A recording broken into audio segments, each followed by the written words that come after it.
Corky Hilliard is my name. I am 69 years old. Today, January 30th, 2015. We are in Austin, Texas, and I'm here with my good longtime friend, Aralyn Hughes. I'm Aralyn Hughes, and I'm age 68. I'm younger than Corky. Today is January the 30th, 2015, and the location is Austin, Texas. And Corky is my friend for so long we can't even remember when we met or how we met, and I've probably laughed more with this woman than any person in the universe. So, Aralyn, I am so happy to have this chance to have this conversation because we do have a really long, fun, dynamic friendship. And I think about the first time I met you at your birthday party in 1980, your Gemini birthday party. And that night I met you and Cicely, both good friends, introduced by Janet Stockard. And I thought, wow, what a gal. And through these years, these many years now, 35, I think, we have had a ton of fun, and I've watched you and admired you over that period of time for your artistic creativity and your boldness about the way you live your life. So I wanted to talk to you today a little bit about that. Do you recall at the birthday party that you say you met me at, I had a 1950s bathing suit on and led the... what was that thing? I know exactly. The right-footed, the bunny hop. No. The bunny hop. Yes, but when I walked in, you were interviewing a panel of guys about their first sexual experiences Yes. and whether or not they used condoms. And not only did you have that pointy breast, white cotton bathing suit on, but you had I'm sure your mother's black patent leather, big old-fashioned 1950s handbag full of condoms that you were distributing to the many people, 200 or so. They were party favors. I know they were. Favors. But so you have a sense now of the frame of our friendship. But when I was thinking about this and doing this conversation with you today, I really wanted to know, because my creativity is in another direction. But I've always been interested in your creativity and your artistic expression, and I've admired it for the many forms it's taken. And I know when I met you in 1980, you were at that time, I believe, supporting yourself by being a realtor, but you had just come off of being one of the on the first Women's Commission here in Austin, as well as you'd been a foster parent, which I thought was kind of ironic. I mean, for heaven's sakes, we'll get into more about that later. But also the fact that you were obviously had a performance bug in you that was pretty appealing to me. It was out there, it was sarcastic, it was a big deal, and it was very appealing. So I kind of wanted to talk to you about how that framed up with you and what were some of the things that influenced you as you were growing up and really as you've lived your life. And particularly I want to talk about, at some point in here, about your involvement with the In the West production, the creation of that was such an iconic effort here in Austin and nationally that really kind of put Austin on the map. And it was sort of around the cowboy outlaw Willie Nelson Whalen time, but it was a wholly different deal around photography and art. And then your influence in making Keep Austin Weird an absolute icon for Austin area, and you had a big role in that. So tell me about when you were a kid. I mean, when did you first find yourself kind of out there, and what was growing up like for you? And was it your mom? I always wondered about your mom's influence on your kind of confidence and trust and ability to be kind of out there in a different way than most kids. Well, I had a brother that was 8 years older, and I remember my mother telling the story so many times that when I was about 2, she looked at my dad across the table and said, "Paul, you know this one's going to be different." And we knew that we were going to have to do things different because we just couldn't beat out all that energy and high voltage that you had, and we had to ride the tide, but we had to give you some boundaries. We had to make you civil to act in society and get along. Looking back, of course, I see now that I was an artist all my life. Mm-hmm. I was a master finger painter, and they told my mother that she should keep my artwork, and she did. And I have it framed now in my home. But I never really saw myself as an artist. I saw myself as a small-town girl, grew up on Route 66 in Oklahoma. I call it a peek and plum town. Peek around the corner, plum out of town. And it was the best of times, really, because I had wonderful parents, a wonderful community, and I just thought I lived in the center of the universe in Oklahoma. Of course, grades and doing well in school was important, and I can see all the creative things, but I was always pressed to be a good girl, make the good grades, do the right thing, and so I spent a lot of time and energy on that, being, the best citizen, being a cheerleader, being, all those things. And I didn't get to be valedictorian. Yeah, were you homecoming queen? I didn't get to be homecoming queen because I wasn't really very cute, people said I had a good personality. And inner beauty. Yes, inner beauty, yes. Mm-hmm. And so, I went to college, and the real intention of going to college back in 1964 was to get an MRS degree, get a better man to get married to. I always knew that I would be a wife, homemaker, and mother. And I was, I had a doll house, and I rearranged my furniture all the time. I had about 50 dolls, and my mother made my clothes, and she made all the dolls matching outfits out of the scraps. So back to college, my mother said, I'd like for you to go to college for a year. You don't have to get a PhD like your brother. And then if you want to get married, you can. Well, but you majored in home economics. I majored in home economics so I could be the best at what I was going to do. But it suddenly came time. I joined the Tri Delta sorority, and I became president. And then all of a sudden, it was time to graduate. And it's like, what the heck am I going to do now? Yeah. Well, I'm going to go back to something you said earlier. This is real important in the context here. Because you said, I really didn't see myself as an artist when I was young. When was the first time that you recall that you really kind of thought, hey, I'm an artist? Or when did you have that realization? How old were you, or what was up when you were doing that? I was probably about 50-something, early 50s. Really? And I met someone who told me they just moved to town, and they were teaching a class at the art museum. Laguna Gloria is what we called it, Laguna Gloria Art School, and that she needed one more person in her class by Monday at noon tomorrow, really, in order for the class to make, and she was really in stress about it. I said, well, I'll take it. I can't do anything, but I'll show up. And I thought, well, that might be kind of interesting. So I took the art class. And at the end of the art class, she said, you do know you should keep painting. Mm-hmm. So I did keep painting, and suddenly I had 117 paintings, because that's kind of how I do things, kind of how I roll, just get with it. And I thought, well, I'm going to do an art show and sell some of this stuff because I can't store it, and I kind of want to show it to people.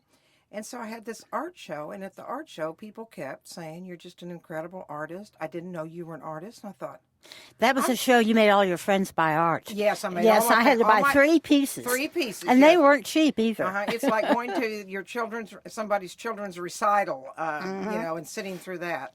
But they are fun. I still have them up in my house. But I kind of was like, well, I don't know if I'm really an artist. And it's kind of like, you've sold paintings. The fact that I had sold paintings identified me as an artist, and I finally accepted it. And, of course, now that looks so silly to me.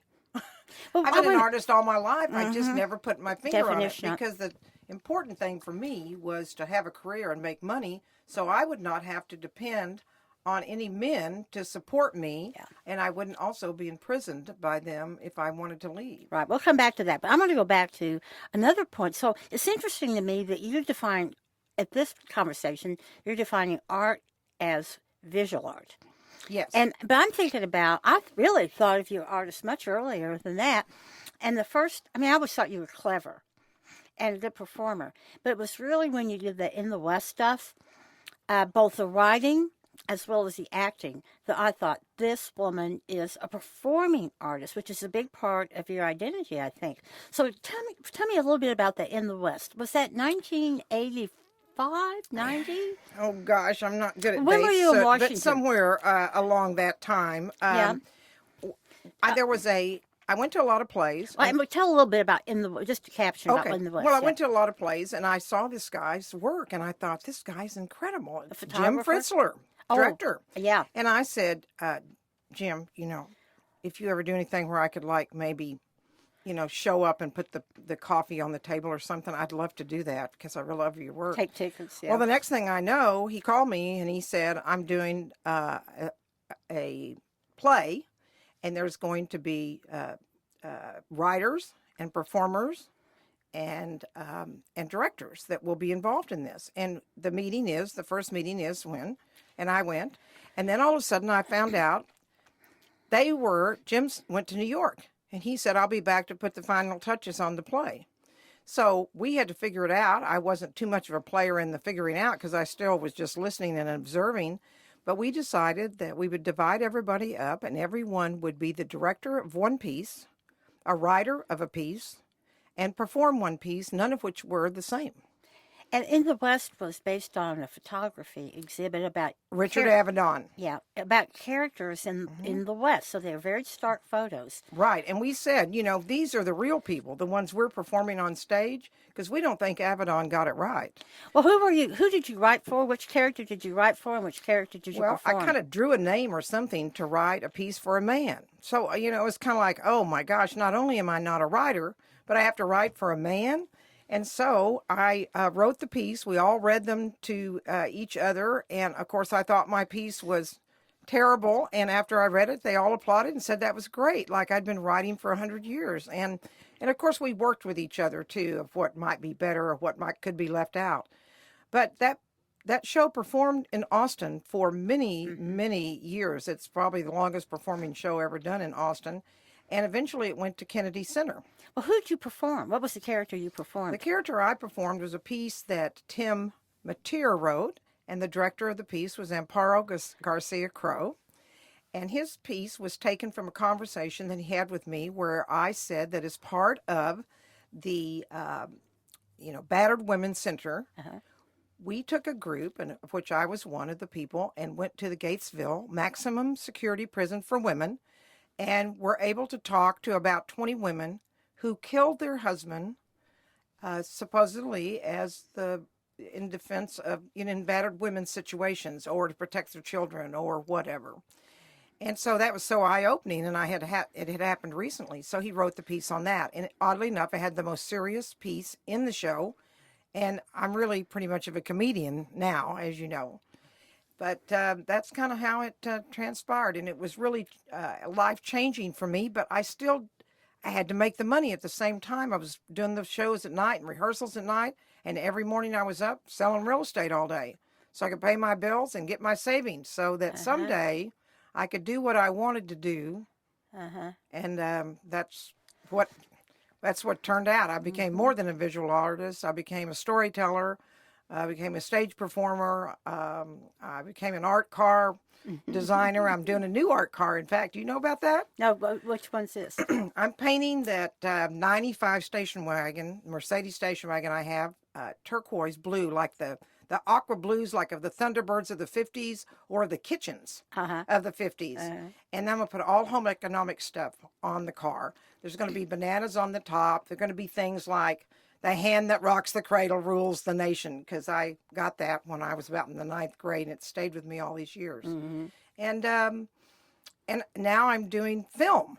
I'm doing baby boomer films. I've got a group that we're working on doing this web TV series on boomer issues. Well, I want to go back to the art car thing because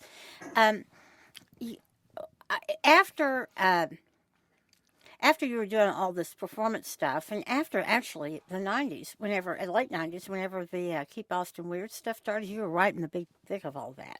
And I know there were articles in the paper about you. You're in the book about keeping Austin weird. And one of the things that I saw contributing, I mean, not beyond your own weirdness, but I saw contributing to that were two things. One, your pig, Era, named after your mother, who was very important in my life. And also your art car at the time, which was a pig car. It was a pink pig car. With a wheelbarrow on the top. With a wheelbarrow on top. Yeah, and bacon in the sun. I'll never forget in the back of that. And I always thought that, oh, how fun that was. And they picked you up with other iconic characters in Austin to kind of set the frame around what that was about. So I want to know about when you first caught on to Keep Austin Weird, and did you contribute to making that, or were you attracted to it and got pulled in? What was that about when you got all involved in the Keeping Austin Weird stuff? How'd that go for you? Well, for the listeners, I want you to know I wasn't wearing a tutu. Or no, Well, not you well, had not that. a Come tutu. on, I've seen you. Not the tutu. The thing with the three. Oh, the tongue. I wasn't wearing a thong around Austin. Actually, Jim Swift out on the porch, Channel 4 News, which we all watched for Yeah. years on what was happening in Austin. He called me and said he wanted to interview me, and I thought, oh, this is great. This is a good, promotion for my real estate business. And of course, I did have the hot pink pig car and the little potbelly pig called Ara. And I thought, well, maybe he'll ask some questions about that. I didn't know. We got all set up. He said, I'm ready to go. There was a countdown, all the stuff that you do when you're recording or doing a video show, as he was for the news. And he put a microphone right in my face, and he said, I'm here with Aralyn Hughes, sitting out on her porch. And Aralyn, my first question is, what do you think about being an eccentric? And I went, eccentric? I didn't do that on the video thing, but in my mind I was going, eccentric? What are you talking about? I'm not eccentric. I own my own home. I pay my bills. I have nice clothes. I don't know what he's talking about.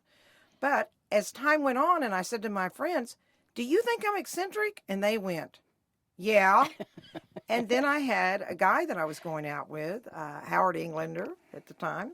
And one time he turned to me and he said, well, being eccentric like you are, you should. And I said, eccentric? I'm not eccentric. He said, Aralyn, you don't think you're eccentric? I went, am I? And he said, yeah. So I adopted that. And then CBS Morning News did some interviews. And one time they referred to me as the Queen of Weird in Austin. And there it is. There it was.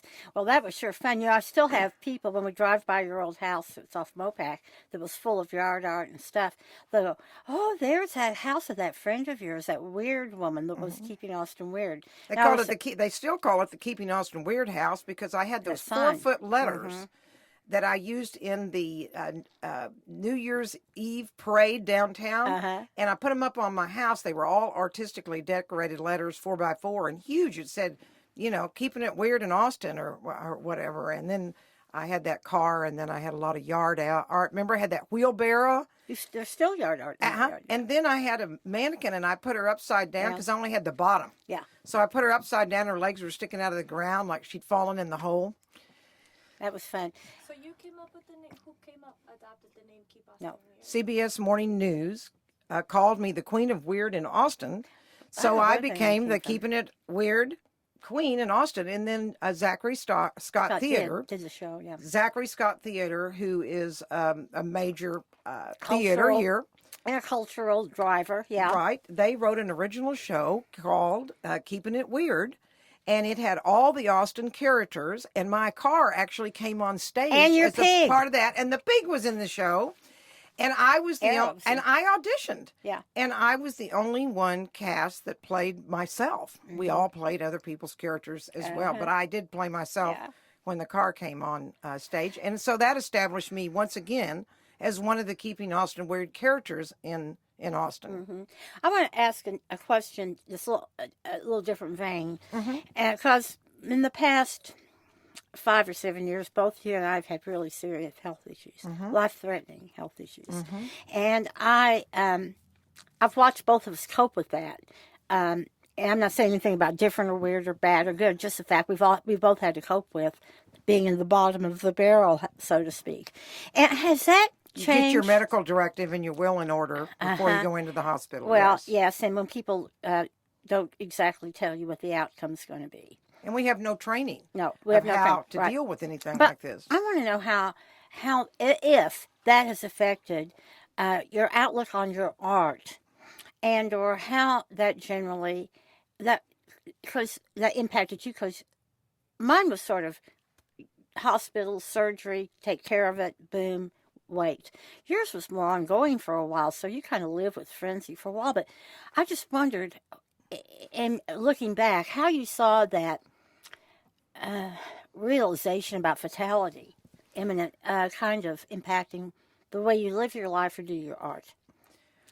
Well, I guess you could say I looked at it in a positive manner, because I said, there's nothing I can do. I mean, I can do the medical stuff I need to do to get this straightened out or whatever, but it is what it is. And so there's no reason to spend a lot of time thinking and dwelling on it.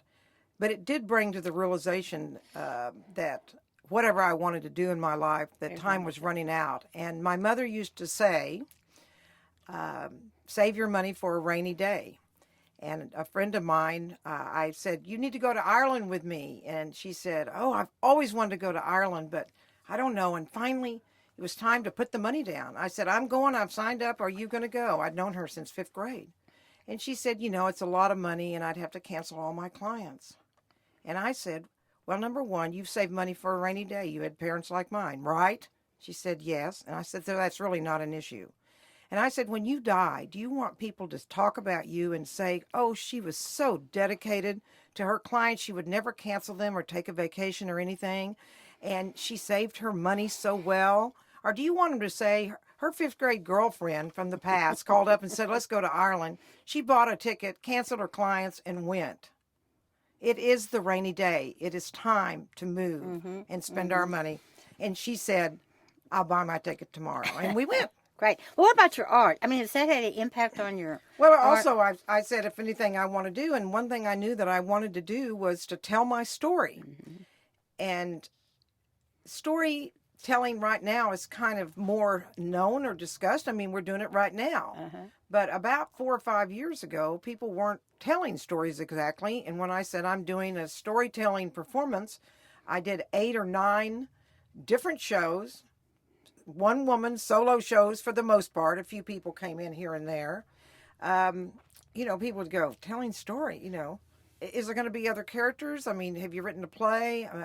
And I actually thought the story that I was going to tell should be made into a play. But my director, who's the best in the world, Amparo Garcia Cruz, she said, no, it's your story. You know the story. You are the story. Just tell the story. And so we kind of made it stage worthy, but I just told the story. And one of the things I said is, I am in my 60s. There's no reason to be ashamed. There's no reason to be secretive. I mean, am I going to keep these things till my death? I talked about everything. I was totally vulnerable on stage, and I talked about anything and everything, from being sexually abused by the neighbor next door in Oklahoma that no one else had really ever known very much about, and all of my trials and tribulations and sadness. I talked about death. I talked about everything. And that's kind of where I am now. Well, what about your book? You wrote a book or authored a book and also did a movie.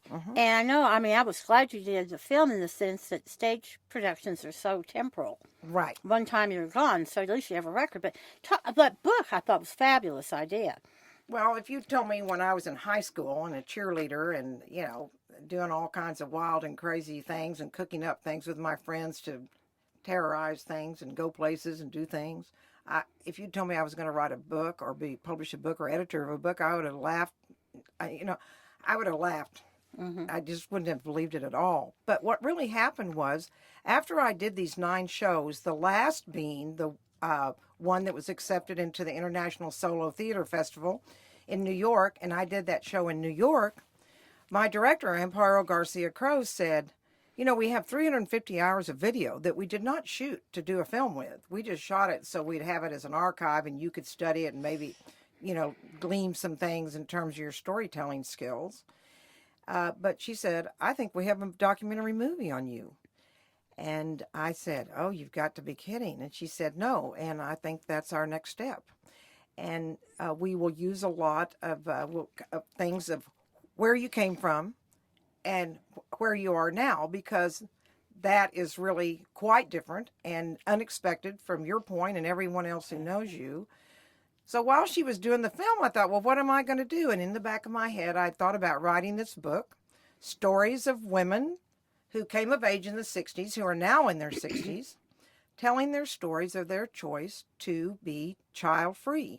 They are, and we are, you and I both are, the first generation of women who really had a choice due to the advent of birth control pill in 1963. So I mentioned it to a few people, and they go, oh, I don't know why anybody want to read about that. But, you can't Moment in listen. time. You just can't listen. If it's in you and it have a drive, or it comes back a few times, you might as well move in that direction. So while Amparo did the movie, I did the book, and everybody said it takes 2 years. We did it in a year. I had 14 other contributors, women who are all my friends, who told their stories. Some, I had to drag in, and I also had to really be very clear that there's no secrets. If you had a back alley abortion, it's in the book. And, if you've been married 4 times, it's in the book. And so the stories just came together, and people read the book and they said, I thought it was going to be funny because you're such a comedian and tell such funny stories. But these stories were really quite from the heart and quite amazing. And then, oddly enough, just recently, the Texas History Museum here, down by our public library, called and said it's Texas History Month in March, and we want to do a program with your book and your writers because we consider your book a history book. It's like, history book? And what I realized is that telling our stories, we told the story of the 60s. It really And is. so a lot of men have been reading this book, which I was surprised at. The title of the book is Kid Me Not, an anthology. And I'm very proud of it. My art is on the front cover. And of course, when we were looking at what are we going to put on the front cover and what kind of art could we use and everything, it's like, well, I painted a baby buggy one time just because I liked the design. And so it was like, there it went. How fab. Okay, so what's next? I mean, Well, one what's thing next? is the movie we've been to with the movie. It's called Love in the 60s. It has been to 3 film festivals around the United States. And for various and sundry reasons that are too long to go into, we could not show it in Austin until now. So we are now in the process of Finding. doing that show and finding how to stage it in the theaters here in Austin. And it's going to be real interesting for me because that is certainly not the whole of my life. It is certainly not what you know about me and what people experience about me on a one-to-one, heart-to-heart connection. But at the same time, it is me. And it goes in, has a lot about one of my shows where I chose to go into the BDSM world and try out being a dominatrix, thinking, might be retirement income. Men think I'm kind of bossy and controlling. These men are going to love me. And so I did a show on that, which is the one I did in New York, and that is a part of the film. So I just don't know how people are going to receive the film. We're going to find out. That's part of the surprise. I mean, what I love about life is that at this age in our generation, there's a lot of sadness about things that we have to leave behind. We no longer can, I can't run those 6-mile things. I can't climb as well. My body doesn't treat me as nice as it used to. My knees hurt sometimes, all those kind of things.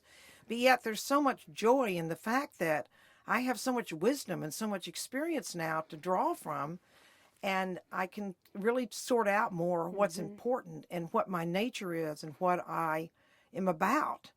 And so I look forward to what the response of that film is going to be by my friends and by the people who don't know me. It's going to be real interesting because it's out there. Trust me. Well, what? Oh, I was gonna ask. So you mentioned that the film does tell a lot about you, and it's not. You just said that it's not everything that everyone knows. What do you want people to know about you that the film doesn't show or that the book doesn't share? Well, one thing is the film Love in the 60s is not. It's been reviewed in 3 film festivals, so I got some feedback from people who don't know me. But in my own world, it's going to be interesting to see what the people that know me think about the film, because it is a part of my life. But it was interesting to me in the filming that if you were going to do a film on my life or on your life, it would be real interesting. There's all kinds of things to cover, but it would be, a 12-day film. And so you have to take certain sections and you just have to get an arc and a focus and you have to put it together. And so it leaves out a lot. So one person who saw the film, or a good part of it, said, they put that dominatrix experience that you had in there, and you talked about that, people are going to think that that's all you are. And there's so much more to you. There's so much they left out. Well, you can only put in so much. And so that was an interesting thing for me to see. And it may be that people see more than I think they're going to see. Well, one thing, I mean, I'm just sitting here thinking about your comment a moment ago about wisdom. I've had that thought, too, about my God, we've lived so long and done so much stuff and no stuff. I mean, I can kind of almost anticipate now when I get in a situation, not totally what's going to happen, but, you just kind of lived enough life. And I was thinking about how important our parents and families were to us and how much we loved them. And took care of them, and they took care of us, and we had a lot of interaction. I knew both your parents. Yeah. And you knew my mom. I knew your mom. And I wondered if you knew you were going to see your mom and dad when we walked, not out of here, but just sometime today, you had a chance to talk to them for an hour. What would you say to them, or what would you want to know from them, or what would you want them to know about you? Well, now you're going to make me cry. I know, I started crying. I thought about talk because... I think about my parents every day, and they were the most, it's the one experience I had with absolute unconditional love. And if I sat across from that, I don't even know if I could talk, but certainly I would be in gratitude, and I'm not sure that we would have to talk. I think we could just look at each other and know, because we had some of those moments actually, before each one of my parents died. There's just a knowing there in some way. But I would just be in gratitude of the person that they launched. There was a question or a thought and said, what is it that you would want people to know about you that maybe is not in the film or caught in the film or something like that? And I think my parents could help me put it on there, and that would be that I'm creative, I'm passionate, I'm funny, I'm high voltage, and that I'm kind. But I'm a presence. I mean, I've had people say when you walk in the room, everybody knows you're there. It's like, really? I don't know what people. I see the world from my eyes and how I am. I don't see the world as it really is, and vice versa. So I probably would also tell my parents that I was really grateful that they set me free. Yeah. Because they gave me grounding kinds of skills and a way to operate in the world, but they also did not bind me or imprison me, and they let me fly. Well, I know we're close to the time up. I want to wondered if, before we close this, if there's kind of anything else that you'd like to say that maybe we didn't get to, or any thought you have, or anything else you'd like me to know, or... Well, just that thank you for doing the StoryCorps thing and saying, let's go down and do that. I'll interview you. That'll be fun. And thank you for being my friend all these years and being connected to me and loving me in spite of who I am sometimes. Well, we all have our ups and downs. Yes. And thank you for being willing to do this. You've been very important to me in my life. One of the funnest moments, I think, was when I talked you into getting that pig. That was such a fun thing. Yes. I always laughed about that, how you were such a reluctant participant, and all of a sudden you kind of got it. But that's kind of our deal. We've had a lot of fun with that. You've been real important to me, and you still are. I love you very much. Well, thank you. And I also know that in those moments that are funny and that we laughed, and you said, get that pig. And I said, I'm going to have a potbelly pig in my house. There's also that moment that I was with you when your mother died. Yeah. And there was some funny stuff about that. Mm-hmm. Yes, yeah. there was. The one thing I think about a lot about our parents is that you knew your parents were dying. And Yes. you had time to talk with them. I didn't know my mother was dying. And that to me was always such a regret. That I had things to tell her I didn't have time to. So I'm glad we've had this time with each other to say some things. And I Not that we're dying, but to Right. have our friendship. Yeah. And one of the things I have on my agenda is to do a revamp of one of the shows I did called Closing Day. That was about how much alike dying and real estate is, and involving money and land and all that. But Yeah. I do think that it's really time for us to be more open, and it may be our generation that has to bring it out. I'm certainly got it on my agenda to talk about dying, to have the conversations about what people can expect with grief and what you want people to do when you die, what your wishes are, whether they want you want to Yeah. die in an eco burial like me. I want to be wrapped in a cotton sheet and put it directly in the ground, and I've got my plot picked out and all that. And I think if we can talk about death, there's going to be less fear around it. I've always been kind of afraid of dying and death, but at this point, and with our life-threatening Illnesses. medical issues, it kind of brings to mind, that someday we're going to die. And the reality is, when you're in your 60s, heading towards 70, we are really on the short end of the stick. And We I'm really grateful for every day Right. that I have now. The number of consecutive days that I've been alive has been certainly longer than most people. Yep. Yeah. And I think that death will be my final performance piece. Well, And wonderful. in some ways, I'm not going there tomorrow by choice or anything like that, but I can't wait. It's going to be It's going to be interesting. interesting. Well, we have a lot more to talk about, which I know we don't have time for, because I want to talk at some point in some other form about the impact and involvement in the women's movement and how far we've come since then. The whole notion of facing the reality of death and understanding it's not fearful. I mean, I'm more scared of living with a disability Yes. than dying. I mean, I have to be honest with you. And the other thing is just the whole notion of how we've changed over time, although you've done a pretty good job of talking about. So thank you for today. Well, I think one thing on the feminism thing that you kind of hit on is that we were a part of a revolution of the 60s that changed the culture forever. Yeah. And Well, we're doing it again in our 60s. And yeah. How fun is that? How fun is that? Can you talk about a little bit about your health issues and what it is? Yeah. I have had oral cancer twice. And